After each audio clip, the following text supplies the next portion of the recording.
Hello, Internet, and welcome to SonyCentric, the Outerhaven's official PlayStation podcast. I am your host, Jason Kwasnicki, and we are joined today by the loyal Irish meatball, Mark Sullivan. What up? And of course, to my virtual right, the lovely Delaila Lugo. What's up, everyone? Nothing much. I guess we have a new president-elect. Current president is still in office. That Obama? Obama, man. Obama, man. Name. He is his full name. He is the Obama for you and me.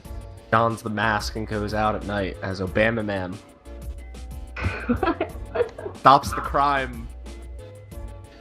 And I'm sure, as Obama would ask if you were here right now, what have you been playing? Ho. So what have you guys been playing? We'll start with you, Delilah, because Mark always likes to answer first. You know. No, man, you told me to answer first last time. The time before, this last time he didn't care, but then you went. But I whatever, don't give I'll two go shits. first. I answer first. All I've been playing is Titanfall 2. I beat it. It was really short, the campaign, but really good. Fun as hell. Like, I don't know, I just really like, they have a variety of Titans, and I like that in the campaign you get to play as different, like they give you the option to play as different kinds of Titan. As you progress, you unlock more and more Titans. And like, it was kind of sad, the ending, no spoilers, but I was really into the story. It was very, like, it's probably See, this is where I'm very curious, because I'm seeing this debate online. Certain big figures in the Sony PlayStation community, not gonna name names, although everybody knows who I'm probably talking about, are saying that the campaign is actually not as good. Yet we're seeing also at places like Game Informer, they're giving the campaign like a 95. Like, there's some people saying that the Titanfall campaign is like the greatest thing since fucking God gave us spam. So, well, is that true? I'm somewhere in between, but more towards it's a better campaign than not. The people who said this, which I won't mention names either, also complained about the Titan variety, kind of saying that like they didn't like being in the Titan.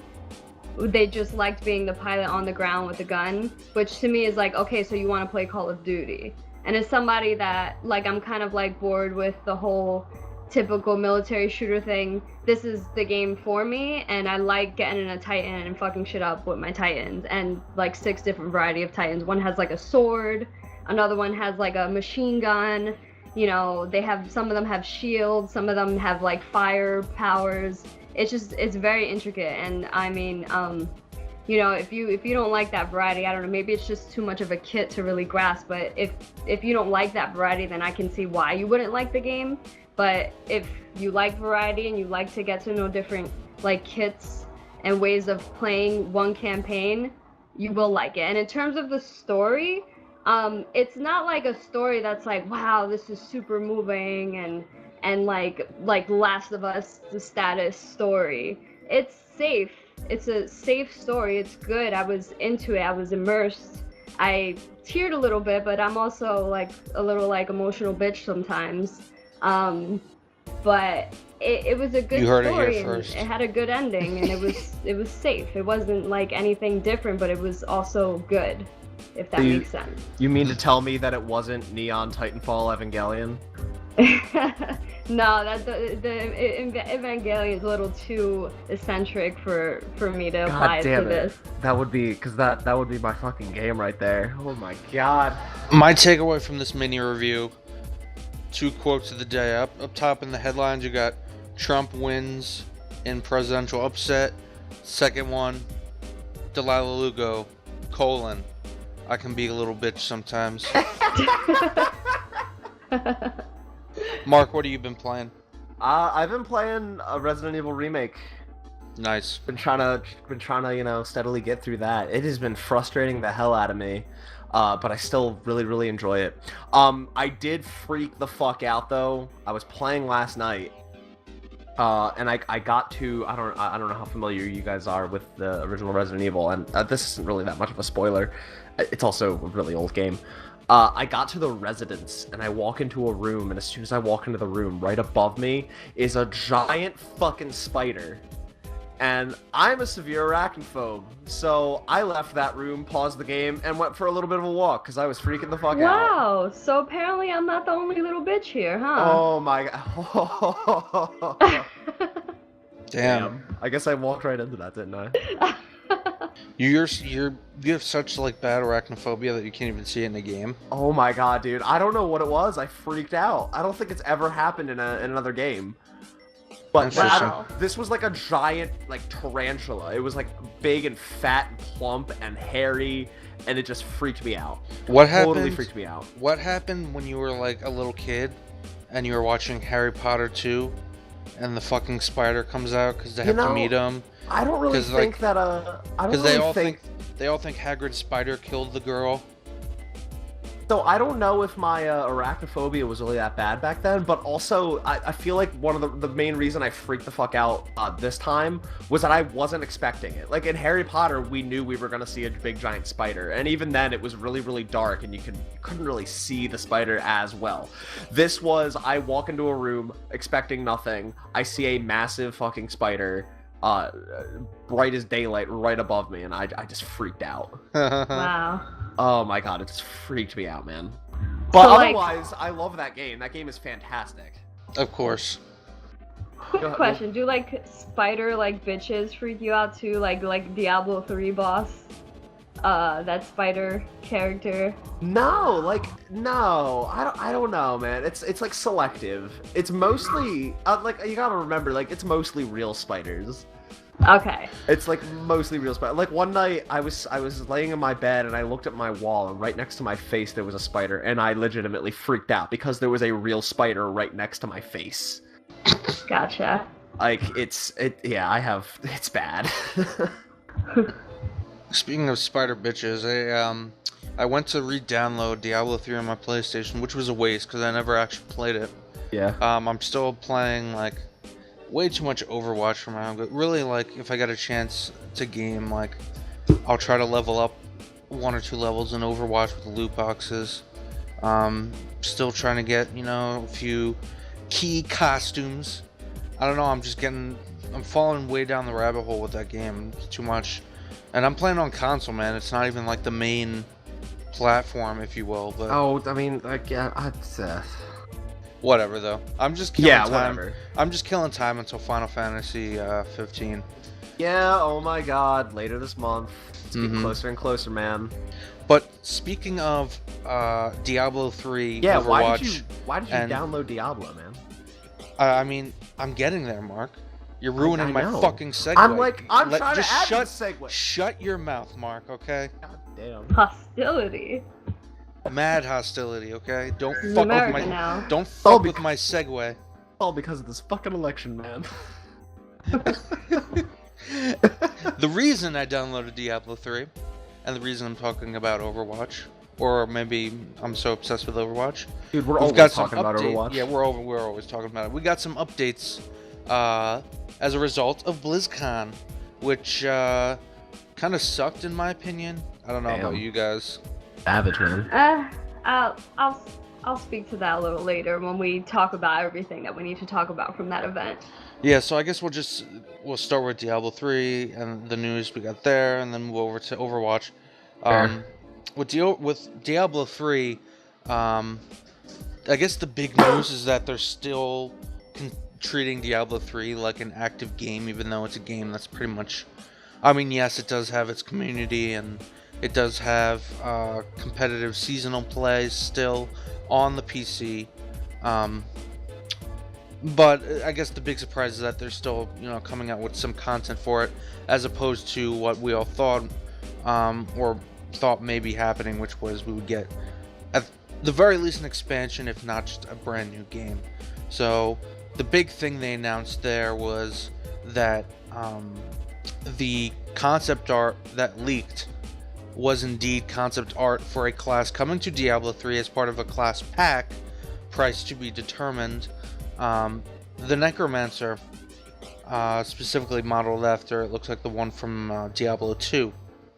In addition to that, they're releasing for free an update in which basically it's going to be Diablo 1, like the ruins of, or not the ruins, like the Tristram will be available as an area in adventure mode in Diablo 3, but it will get like all pixelated and only 8 directions, and like everything is basically like almost a remastered version of Diablo 1 with Diablo 3 gameplay. It should be noted that that's only going to be around for a limited amount of time. Yeah. And just some other tidbits. There's some just housekeeping, like stuff with inventory management. You know, shit that you only really care about if you have like 6 different characters and like 5 specs for each character. I guess the big thing is that seasons, which is really what's been keeping players around on PC, are now coming to consoles, which at this point, again, I mean, yes, that's the big news for PlayStation players, but at this point I feel like it's moot because the game is fairly dead on a console. And really all this effort should have just gone towards at least an expansion, if not a new game. Moving on to something that I actually feel optimistic about, which is Overwatch. They finally released Sombra, or revealed, I should say, Sombra. Boop. Yeah, I fucking love that reveal video. And furthermore, her kit looks awesome. Like, this is a character I'm going to be playing. She's basically a stealth character, or infiltrator, I should say. She's kind of like a mad Spanish diva version of Solid Snake, if you will. Okay, alright. She infiltrates, man. I'm trying to be... Okay, Mark. Just fucking my day up. Oh my god. Anyway. All my fault. Her kit includes, she's going to have the ability to go completely invisible off the grid for a few seconds. She's also going to have like a little grenade that she throws and can plant anywhere and then teleport back to that grenade from anywhere. So in a way, I guess it's semi-like Tracer's go back in time function, except it's like completely controllable. And you can't heal. Yeah, and you can't heal. But her main thing is obviously hacking. Obviously, and that whole big ARG thing with like the hacker was supposed to, you know, not subtly tell us that this character is a hacker. And so like her main, I guess would be her grenade is, or her ability is hacking an enemy player so that they can't use their ability for a set amount of time. She can also hack health packs so they can't be used by the enemies. And then her ultimate ability is an EMP, which disrupts not only everybody's abilities on the other team, but disrupts shields, ults, all that stuff, and is basically OP as fuck. Yeah, she can also hack turrets. Yes. Not that anyone plays Torbjorn anymore. Yeah, especially not on console. Right. When you see a Torbjorn in competitive play, it's the worst. It's so frustrating because you know that player isn't worth shit. Yeah. There's a bunch of other stuff though with... Oh, sorry. No, I was just gonna say about like the reveal of her, because they finally released an animated short, which last episode I was kind of like, oh, what's going on? I want an animated short. It was a really good one too. What'd you say? It was a really good one too. Oh yeah, excellent. So the way that they revealed it at BlizzCon, which is why, like, I kind of disagreed with you when you said you didn't like it, but I think for me it's just complete Overwatch opening bias, is how, like, they were kind of talking about the game, like, oh, Overwatch has been, you know, is Blizzard's new project, blah, blah, blah, blah, blah. And then all of a sudden, like, it starts, like, kind of like glitching out, and you're thinking like, oh shoot, maybe my live stream is lagging or whatever, and then it goes out to her and her animated short, and she's like, oh okay, finally got it working. Like she hacked the system, and then they showed her animated short. I thought that was a really badass way to open up Sombra's reveal. Oh no, for sure, I agree with you there. I'll give them that. But I mean, the reason I say it sucks is because I mean there was more Overwatch stuff. Hold on one second, let me shut up my dog. There was more Overwatch stuff, but I mean there was a few maps shown, and then they announced there are going to be some cool new modes, like 1v1, 3v3, almost like elimination, sort of like Counter-Strike. So like you get one life, and it's just elimination 3v3, and I think 6v6 as well. Also, we're finally getting a quick play that has a 1 hero limit. Yes. Which is amazing. Normal quick play will have 1 hero limit, and then there will be a mode in arcade. So arcade mode is basically replacing Brawl. In arcade mode, we'll just have all of the other modes aside from quick play and competitive. And then you'll also be able to earn like a set amount of loot boxes per week in arcade mode based on how many victories in each mode, yada yada yada. There a lot of restructuring going on that looks like it will help with add some variety. But I guess the reason I say BlizzCon sucked was because although I loved Sombra, loved the reveal, especially for the 20th anniversary of Diablo 3, huge letdown. That just sucks. That just sucked like major dick. Like that guy should have just been sucking a dildo on stage. Oh, Jesus Christ.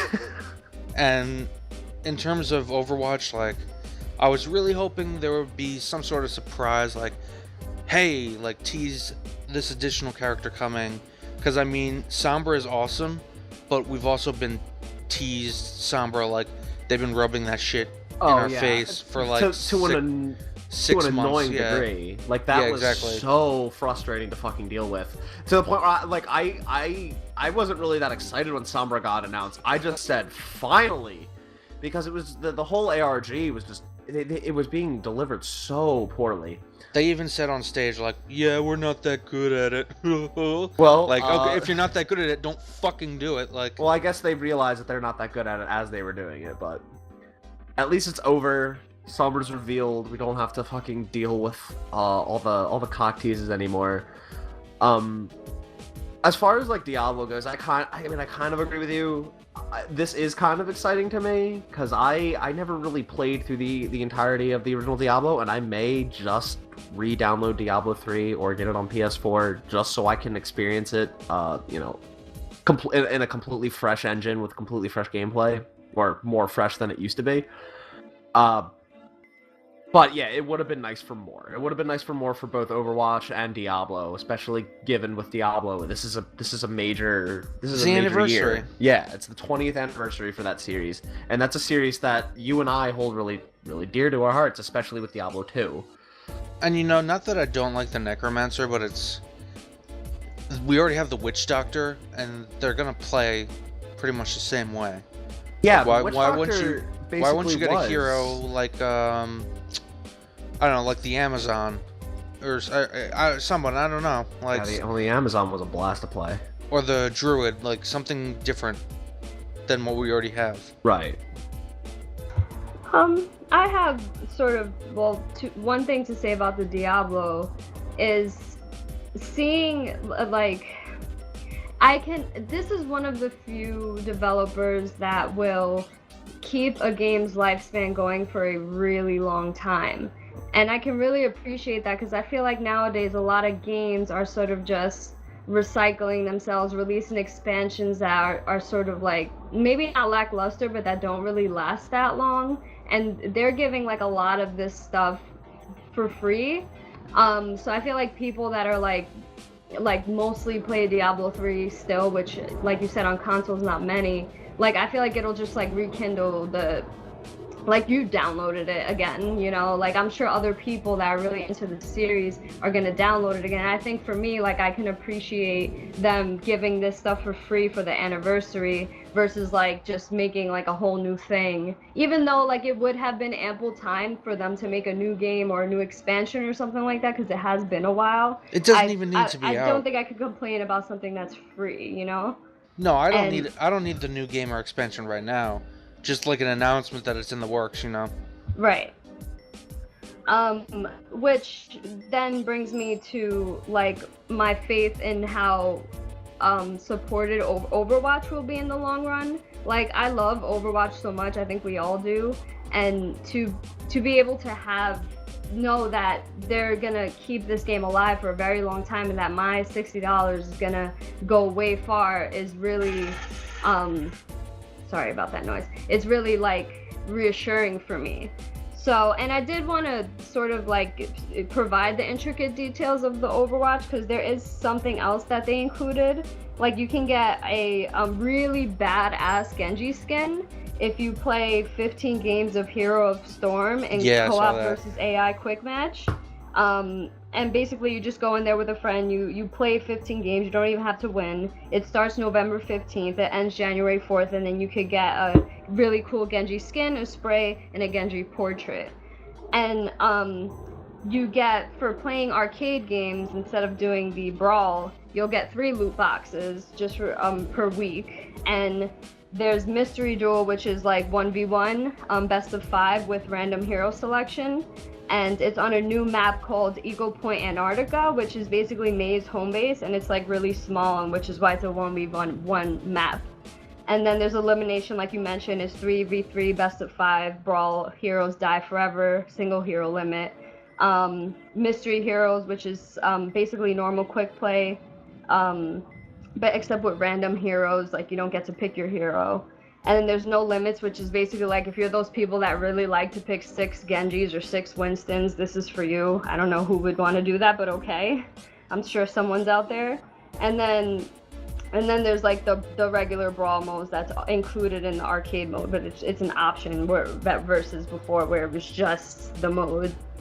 And I thought it was worth mentioning that stuff because it's a lot of changes happening in Overwatch, and it just speaks to my point that like I feel like Blizzard really supports their games and adds a lot of stuff, and I love them for it, and I'm happy about this. So I do agree with you a lot, Delaila. Like I'm much happier with what's going on in Overwatch than say Diablo 3. Like, I mean, with Diablo 3, like if you want to play the Necromancer, you're gonna have to pay for it first of all. They haven't announced the price of it, but like, still, really, like it's whatever. I feel like my feelings about the Diablo anniversary are well known and documented at this point in the podcast. But in terms of Overwatch, I do agree with you. I do like that we're actually seeing content that, you know, it is being supported as they promised. However, I guess my main feeling is that when did Overwatch come out? March or May or last year? I can't remember. May of this year. Or I'm sorry, this year. I meant last spring. So that'd be 1, 2, 3, 4. 6 months ago, dude. 5, 6, 6. Yeah. Sorry, I gotta do the fucking math, Mark. Shut up.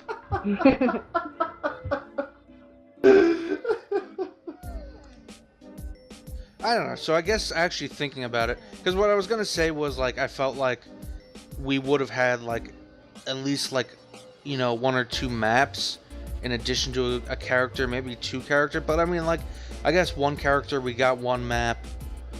And this stuff should be coming within a few weeks. So I guess when you actually think about how much time has passed, yeah, the amount of content that's coming out and that they're promising does seem to make sense with, you know, just the physics of how long it takes to make shit for a game.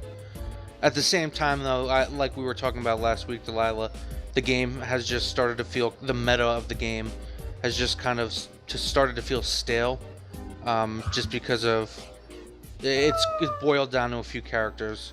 That's my dog yawning, by the way, everybody. Aww. So I don't know, but I do agree. I agree with you with Overwatch, but with Diablo, like fuck Blizzard, that sucked.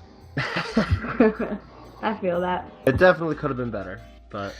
Speaking of things that could have been better... Oh! Segue! Yo. So... I don't know, but, fucking EA Games is on some sort of suicide mission with how they're marketing Mass Effect Andromeda. And you know what? I brought this up, God, it must have been like 6 or 7 episodes ago. Did neither of you guys get that reference? What? Suicide mission?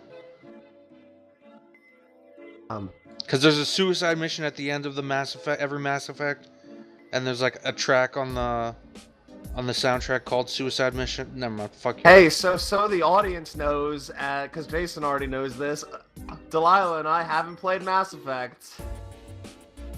Oh, whoopsies. Yeah. Yes. Only. So yes, Jason, that reference was spot on. Well, the audience got it. Thanks, audience. The audience always has my back, even when Mark goes around fucking up my shit on the show, in the live feed. Yes, but go on, Mark. What were you saying? What? About how awful N7 Day was? You want to Yeah. talk about it? No, you were saying something before I rudely interrupted you to point out my reference. Oh God, I don't remember. Anyway, N7 Day fucking Yeah, sucks. let's talk about N7 Day and how much that was a goddamn shit. So shit show. I just sat refreshing my thing, waiting for, because we had heard from, I believe it was Shinobi on NeoGaf, or Twitter. I don't remember where he first posted. I think it, he's but, on both. But yeah, he's on both, but it doesn't matter. Whatever. yeah. So Shinobi had like hinted that we were supposed to be getting both a trailer and like a lot of gameplay details. There was supposed to be gameplay in the trailer as well. And There kind of was. There was like fucking like 2 seconds total of gameplay in the trailer, Which and is it was like, just, it's it no was just different than any you- other trailer they put out the last fucking 3 years. Yeah, but it was just you running around with like a giant alien in the background. There Right. wasn't any like, real like. I think there was actually like recycled movement, like different clips from like even those little fragments of gameplay we got from that shitty ass E3 trailer where they were just showing a lot of concept art. Oh, I know what I was saying before. Was that like I feel like it was 6 episodes or so ago. The PlayStation 4 Pro episode, where they showed us gameplay and I spoke about this during that episode. Was just like EA is just really just holding Mass Effect fans by the balls and they don't even care. Yeah, I mean, I think it's crazy that we saw more gameplay at the PS Pro event than we did on N7 Day, and even that wasn't much gameplay. Well, apparently, so what we, just so the audience who may not know is aware, so we got the trailer, but it was like a really short, like, It was 2 minutes long and it was yeah, cinematic. a minute and a half, like, cinematic trailer. It didn't even show us that much other than what we knew, that we're going to the Andromeda Galaxy to explore and settle for mankind and everybody else in the Milky Way galaxy. And then it shows some dude who has like a basketball hoop on his head, some like alien with like a giant hoop, a ring going around the back of his head, and they look like they're the main bad guys. We don't get to see their faces actually, but like basically it looks like we come to the galaxy, there's people already there, they're bad, they don't like us, they want us gone, or they want to kill us, they want to do something, I don't know. The end. We didn't really see that much. A lot of it looks CG, maybe, who knows. But you know what? And then, to be fair, we did get a Game Informer blowout of, like, coverage, preview coverage, gameplay stuff. But nothing really... But that's not what sells. That's not what sells a game. I mean, that's the only thing that sells a game. Like, you can have a really good narrative, and that will definitely help. But Mass Effect is an established franchise, and it's been dormant for 4 years. Mass Effect 3 came out in 2012. We have known about this game for the last 3 years. We've known that it's been in development. We have seen little snippets here and there for the past 3 years, but this game is supposed to come out spring 2017, and we have still basically seen nothing of the game. Yeah, how it plays. The two biggest things the three biggest things, I'm sorry, two biggest things are that we didn't see gameplay and that it was announced that the gameplay trailer was kicked back, that it was going to be held for the VGAs, right? Presumably. I mean, Yeah, that's I think the next big, Yeah. big, like, open to everyone kind of event. So But that, you know what I mean? By yeah, that. the big surprise was that we didn't get any gameplay for N7 Day. It was kicked back to the VGAs, and on top of it, we still don't have a release date. I mean, it still said spring 2017, And that means fall 2017. It's yeah, not coming in spring. at the earliest. Like, unless they're playing really fast and loose, unless this is like, Todd Howard ballsiness, where like he's gonna walk out on stage at the VGAs and just be like, "Oh, it's coming out in March," or what? I don't know. Well, yeah, Like- but that I feel like that's the only developer and the only person that could do that is Todd Howard and Bethesda. And when they finally revealed Fallout 4, they had a lot to show us. They didn't just trickle out little bits and pieces over the 3 years that basically had no gameplay and were insubstantial for even from a cinematic standpoint. Yeah, and I mean, also, we should also take into account in Fallout 4, characters' heads inexplicably start spinning around, and like characters will just fall through the. I feel like glitches go without saying when it comes to Bethesda, Jason. But anyway, yeah. So people were kind of pissed on N7 Day. hey, there's another thing that happened on that day. What else happened? Was they showed off the box art for both the standard and the deluxe, and then they showed that collector's edition, and there's 3 different tiers of the collector's edition, and none of them come with the game. Yes, that was the big thing. Thank you for reminding me, Mark. You're welcome. I almost forgot, because I'm not a collector's edition guy, but Mark is. I am. Because, he's all fancy smashy, with his Japan. I don't know. I don't They did know. something to him in Japan. Don't know how to save money. If I see a collector's item for something that I like, I have to buy it. I don't have any I'm with you, self-control. man. Like, yeah. I mean, if I don't know. But the only other time I remember this happening, and I'm sure there's been other cases, but the one that I remember that really I guess hit home, Bethesda actually did this with Wolfenstein: The New Order. They announced a collector's edition for The New Order, and it looked really cool. It had like these dossiers, and it had a statue of the mechanical dog, and it came in a really cool box. And it was a $100 collector's edition for Wolfenstein: The New Order, and it didn't come with the game. And their rationale behind it also came with a steelbook for the game, but it didn't come with the game itself. And the rationale behind that was, we want you to be able to play the game on release day, so keep your pre-order while this ships to you. Like, you'll be able to play and enjoy your game. It's like, yeah, but that's $60 on top of $100 that I'm paying for this. Like, what's the deal? Why are Those goddamn Nazis, man. they base it? Yeah, right. Those You want gosh your darn game Nazis. with your steelbook? Too bad for you. It's like if you charge one whole package for $160, that's a different story. But right now, you're kind of gypping me of a copy of the game. It just comes across as really messy and really sketchy, and that's what they're doing here with Mass Effect. There's either 2 or 3 different tiers of the collectors, where the top one I think is $200, and you get an RC, a remote control Nomad. Yeah. And that's it. Oh, I think The Nomad, by the way, is the new updated version of the Mako, which is like the all-terrain vehicle from the original trilogy. Oh, all right. So after that nerd speak, well, just so audience is not like, what the fuck is a Nomad? yeah, it's like some fucking car. I don't fucking. So anyway, I think it comes with something else, maybe some art or something. But $200 for remote control. Basically a remote control car, and it doesn't come with the game. And then there's a $100 model that's just a die-cast figurine with I forget the scale that it's at, but it still doesn't come with the game. There might be another one. I can't quite remember, but either way, none of them come with the game. That's bullshit. Halo 5, like, I got the Halo 5 collector's edition. I know that's weird, this is SonyCentric, but they were able to ship me the really badass, like, statue that I have. and then you couldn't activate the digital code until the day before, like that night that game came out. But if you wanted a physical copy, which I did, you can request it, and then they ship it to you the day the game releases. No problem. Right. So I don't see, if they want us to enjoy the collector's edition and then be able to play the game or whatever bullshit, I don't know, they could just send it separately and include it in the same price. Like, what's the big deal? Right. It's like how are you marketing a collector's edition for a game but not including the game? Like, that's the whole point.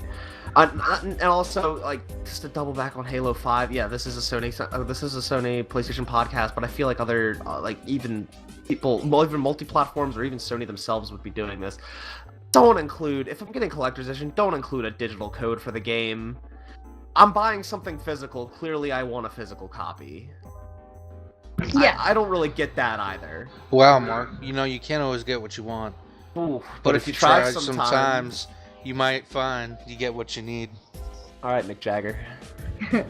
But they gave the option, so that's good. And I think noteworthy on this like whole Mass Effect topic is they did mention that there was going to be 4-player multiplayer and loyalty missions, and that that was in the Game Informer stuff. But here's the thing, like, I don't care what they say. I want to see the game. Totally. And I have not played Mass Effect. I feel terrible for Jason, my roommate, all my friends, all the fans of this series that are just being, like, held by the balls here, who have been waiting to see this game, and EA is not doing anything about it. They're not showing anything. What? Mark, nobody touches my balls. Except me, okay? Alright, well, EA's kind of like doing some weird shit, man. You should take it up with them. Because they're just screwing you over with Mass Effect. I'll bring it up with them, because the last I checked, nobody was touching my balls. If somebody is, there's an issue, though. God damn it. Yeah, and on top of all of this, a lot of people are actually surprisingly upset because originally it had seemed like they were going to focus on female writer for the marketing, which was a big deal because female Shepard became like a big, popular amongst fans in the last trilogy, despite the fact that male Shepard was kind of the focus for all the marketing, and he was on the cover and he was kind of the default. So, like, as a nod to fans and how big and popular FemShep became, they had been saying that female writer as the new characters are. The new character, it's going to be 2 characters, a brother and sister. Right. That's how they're going to do male-female this time. But with this trailer, people were kind of upset because the focus was completely on Scott Ryder, obviously the male, when they had thought that everything was going to be focused on the female Sarah. So that kind of caused a little bit of hubbub in the community as well, though. Well, it doesn't really matter if you're playing as Sarah in the game, then you're playing as Sarah. The silver lining there is that there's so little marketing so far for this game, because again, they've basically shown fucking nothing over the last 3 years. That we very well, once the marketing actually, eventually kicks in, those people might be satiated. But it has yet to be seen, so we'll see. But eventually. So N7 sucked. Blizzcon debatably sucks. I think there's a bright future ahead for Overwatch, though. I think we can all agree on that. I don't think Overwatch is going anywhere. Overwatch is still doing really great. Overwatch, definitely not going anywhere. Just in terms, the question is going to be how much content they can get out and at what pace, because like in some way they are kind of basing their model off of these MOBAs like League of Legends and stuff. Right. But and these MOBAs like literally shit out new characters. Like in the time that we've been recording this, like there have already been 3 characters for fucking League of Legends. Like for the record, that's probably not actually factual, but I get your point. But seriously, so like it's going to be interesting to see. We could even look at it and I know it's hard because they have to balance everything. Like, and it's amazing how balanced it is. Right. I mean, we can look at it from the standpoint of TF2. Like, Overwatch heroes are to loadouts in TF2, and how often do items get churned out in TF2? Last time I haven't played TF2 in years, but the reason I quit was because I couldn't keep up. There were so many new items being constantly introduced, not even just like cosmetic or aesthetic items, but like I used to be able to name every available weapon for every character in TF2 because I loved that game that much, and I eventually just couldn't do it anymore. I couldn't keep up with how much content they were adding, because especially when they opened that to the community, because people were just making weapons they got greenlit and added to the game. It just became overwhelming. Well, I feel like Delilah's right in that maybe my issue with the lack of variety will, even despite the fact that I'm still playing the game because I still love it, it may very well end up being my game of the year when we get there to that episode. But I agree with Delaila that these new game modes are going to be extremely important, and they may very well, like, I may end up loving. I mean, I love, like, back in the day, I loved SOCOM. I love, like, realistic shooters like that, where, like, you know, you get one life per round and that's it. Right. So, like, imagine that with fucking Overwatch, and look at the way that changes the meta. Like, I mean, because if you're playing an elimination, Mercy's res becomes one of the top ultimates. Oh, absolutely. Exactly.